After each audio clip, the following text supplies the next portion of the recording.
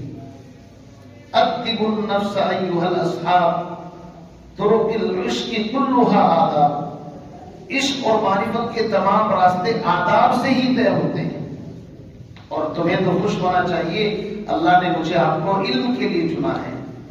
رضینا قسمت الجبار فینا لنا علم وللجہال مال فإن المال يفنى عن قریب وإن العلم باق لا يزال۔ حضرت علی فرمایا کرتے تھے، دنیا والوں ہم اللہ کی تقسیم پر راضی ہیں، اللہ نے ہمیں علم کے لیے چنا ہے، تمہیں مال کے لیے، ہمیں علم مبارک، تمہیں مال مبارک۔ مال تو ہم قریب ختم ہو جائے گا، فنا ہو جائے گا، لیکن علم کبھی ختم نہیں ہو سکتا۔ سبحان اللہ۔ اس لیے میرے عزیز بھائیوں، عزیز طلبہ، ہم سب کوشش کریں علم دین سیکھیں۔ ابھی ہمارے یہاں پر عشاء کے بعد آپ دیکھ رہے ہیں 10-12 بڑے بڑے، کوئی 70 سال کا ہے، کوئی 75 سال کا ہے، کوئی 50 سال کا ہے، وہ بیچارے قاعدہ پڑھ رہے ہیں، قاعدہ نورانی بغدادی ہردوئی والا قاعدہ۔ ان کو فکر ہے کہ ہم قرآن سیکھیں، تو الحمدللہ وہ 40 منٹ دے رہے ہیں، اور انشاءاللہ 1 مہینے میں وہ اللہ کی فضل سے قرآن پاک سیکھ لیں گے اور قواعد کے ساتھ قرآن پاک پڑھنے والے بن جائیں گے۔ تو ہم تو 24 گھنٹے مدرسے کو دے رہے ہیں، تو ہمیں کتنا اہتمام کرنا چاہیے، کریں گے نہیں؟ اللہ تعالیٰ مجھے بھی آپ کو عمل کرنے کی توفیق نصیب فرمائے۔ وآخر دعوانا ان الحمدللہ رب العالمین۔